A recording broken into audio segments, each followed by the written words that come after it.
What's going on, everybody? It's Kip here with Omnia Fishing, and fall is right around the corner, which means that the bass are moving from their summer patterns. They're coming up deep. They're going to get a little bit more aggressive, and a jerkbait is an awesome technique to use to target those bass.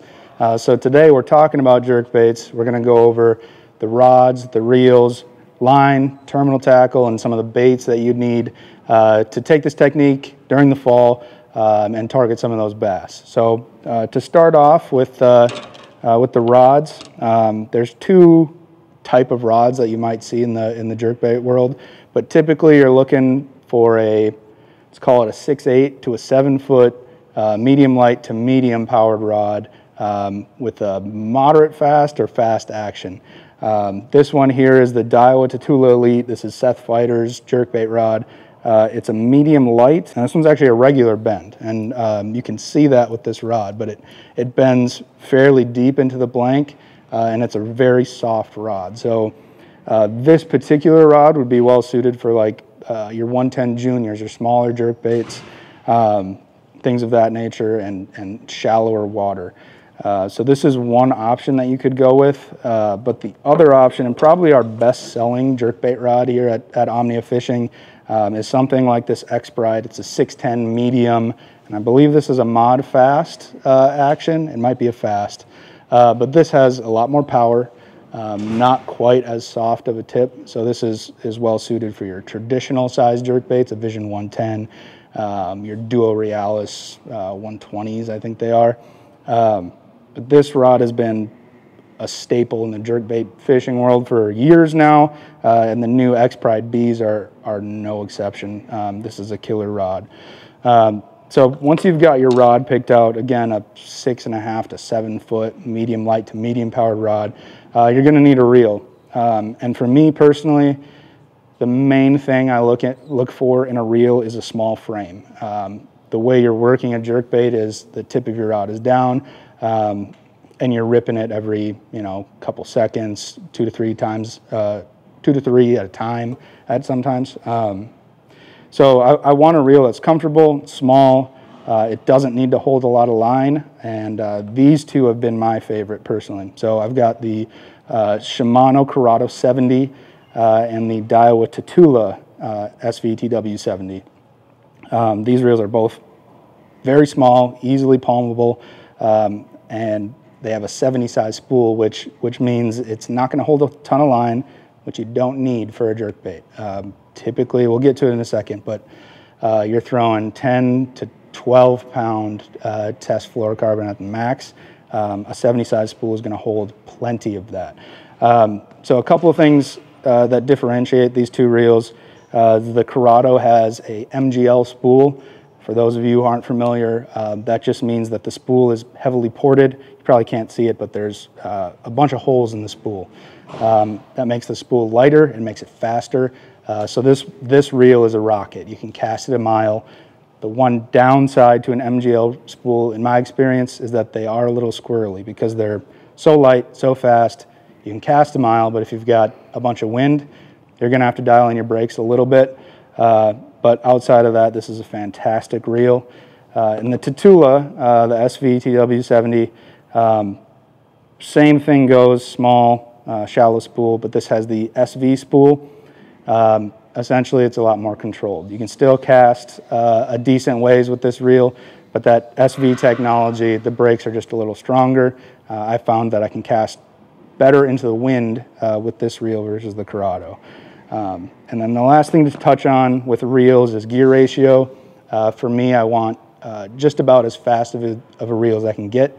Any technique where I am imparting action to the bait with the rod and picking up slack with the line, with your reel, excuse me, I want a fast reel. So an 8-to-1, 8-to-5 in some cases, that's a perfect gear ratio for me for a jerkbait. Moving on to line, super simple with a jerkbait. I know some people use braid to leader, some people use mono. For me, it's straight fluorocarbon. These two are my favorite. So tried and true for years, I've used the Seagar and Vizex. But just recently, I've tried this line from Sunline. This is the Sunline FC Crank. Benefit of this line is that it has a little bit more stretch. So this is designed for treble hook baits. It's a great crankbait line, but it's also awesome for a jerkbait. Gives you a little more stretch and helps you land more fish. As far as diameter, I mentioned it earlier, day in and day out, I'm going with 10-pound test. 10-pound test is going to get your jerkbait to the desired depth. It's going to keep it a little bit deeper, and you're going to get a little bit further casting distance with a 10-pound test.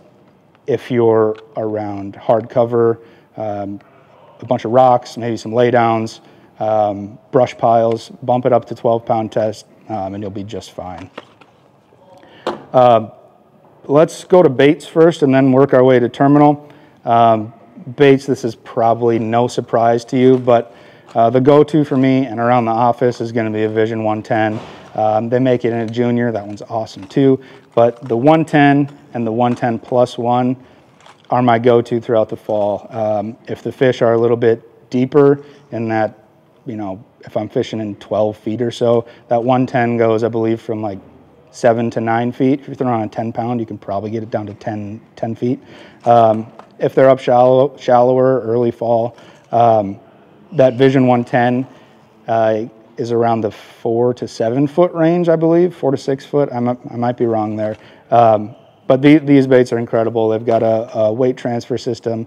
They're one of the only jerk baits on the market that truly suspend in most water temperatures. But if you're looking to save a few bucks, those Vision 110s are 25 bucks. I get it. Not everybody wants to spend that much money on a jerk bait. This bait from Rapala saves you 10 bucks. It's the Maverick. This one is almost just as good. It's got a internal weight transfer system, comes stock with VMC redline hooks. So the hooks are, this bait's good to go out of the package. You know, it might not suspend quite as good as the Vision 110, but if your fish are aggressive, that doesn't matter. You go with the Rapala and you'll catch just as many fish. Lastly, talking about terminal tackle, both of the baits we talked about here come with quality components already, but if you happen to bend one out, or if you just want to upgrade to the best of the best as far as hooks go, these are your two options that I've found. The Gamakatsu G Finesse, the Aaron Martin's hooks, they're a light wire, they've got a slick coating on them. They replace the standard Vision 110 hooks very well. I believe it's the size 6 that I've been using. Another route, this is kind of a hidden secret in the fishing industry for the last few years. People have figured out about it now, but the Ichikawa light wire treble hooks. Ichikawa is an amazing company, a Japanese brand. They make razor sharp hooks, slick coating. The number 7 and maybe the number 6 and the light wire hook pairs great with any of these jerk baits we've got, but these are razor sharp. You're going to land more fish. The last tip I have for you is optional, but it's one that I've been playing with for the last couple years now. I found that a color change in your offering can make a huge difference when you're fishing a jerkbait. And for me, sitting there and retying every 3-4 casts to try to get that school fired up became, you know, tedious. So I tried playing around with these owner welded quick snaps, and they've been flawless. I don't lose any action, haven't broken any or lost any fish due to the snap. They're very small in the size 0, the number 0, that's what I'd recommend. And you can change your bait at will. You can have your jerkbait box on the deck of your boat, make a few casts. If they're not reacting to that jerkbait color, make a quick switch without retying and you're good to go. So like I said, guys, the jerkbait bite is incredible during the fall. If you haven't thrown a jerkbait before, or you're trying to really dial in your jerkbait equipment and setups, take a look at the information in this video, put it to practice, and go catch more bass on a jerkbait this fall.